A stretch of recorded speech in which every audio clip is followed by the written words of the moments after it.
President William Samoei Ruto is a political mastercode poet of our Kenyan politics, and I chose to begin this broadcast by giving him credit because he deserves it. Listen, President Ruto goes ahead to sack Justin Muturi, a man to whom remains the party leader of the Democratic Party. But contrary to Justin Muturi's sacking, he goes ahead to hire Geoffrey Ruku, a man to whom was just a mere member of parliament, elected to serve under the Democratic Party, the same party that the party leader Justin Muturi was sacked. This was a well-calculated strategy by President William Samoei Ruto, because by him sacking Muturi from Democratic Party and replacing him with Geoffrey Ruku from the same Democratic Party, then I kid you not, technically, Justin Muturi is still in President William Samoei Ruto's administration.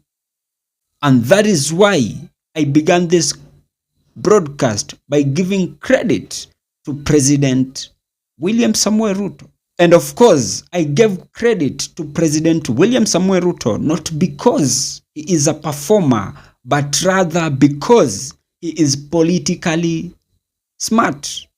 And I'll tell you why he had to sack Justin Muturi and went overboard to replace him with Geoffrey Ruku.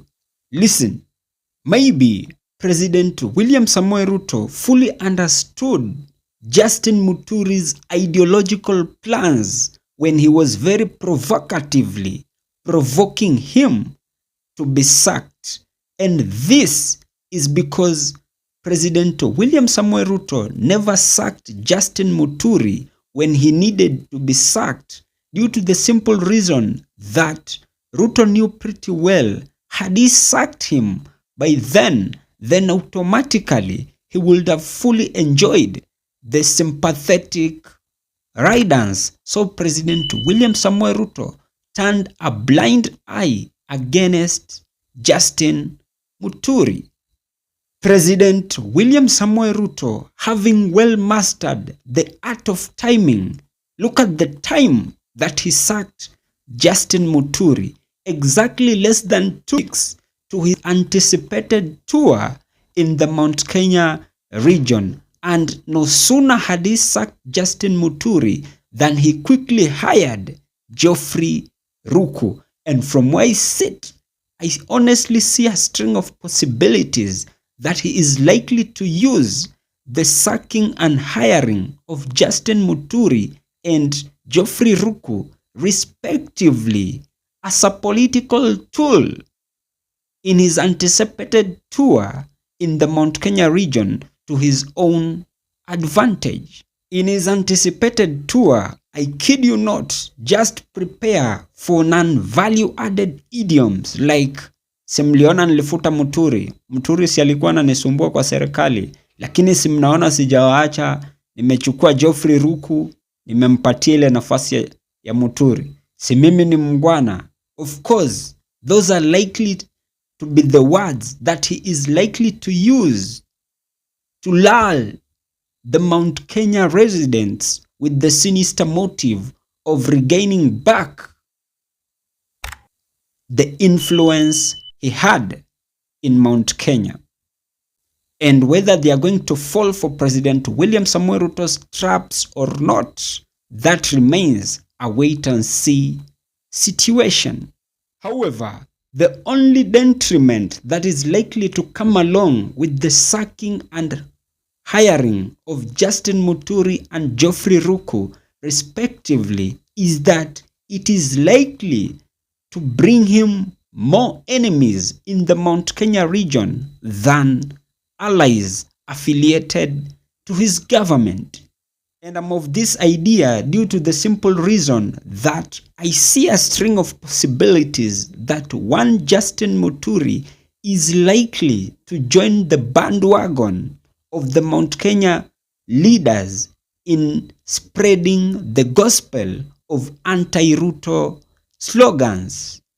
And so, how I wish that President William Samoei Ruto should strictly tread carefully in all his political strategies that he does orchestrate, not only in the Mount Kenya region, but rather Kenya at large, simply because currently, as we keep on nearing to the 2027 general election, one step mistake, he is likely to lose any solid ground that might still be affiliated not only to his UDA party, but rather also to his government at large. So long story short is, President William Samoei Ruto should tread carefully on each and every step that he does make. Essentially, at this particular point,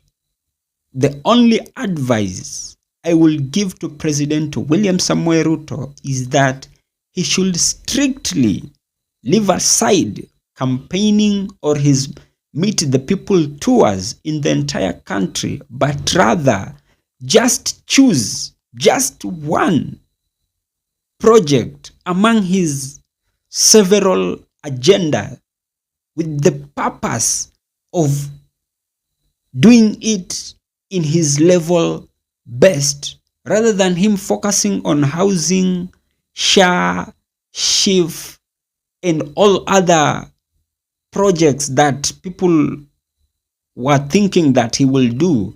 I wish that he just picks on one thing.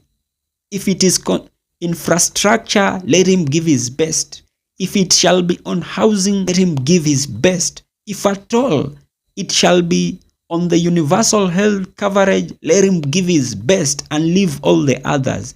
And if it shall be on matters education, my point is, let him pick just one agenda and give his 100% best.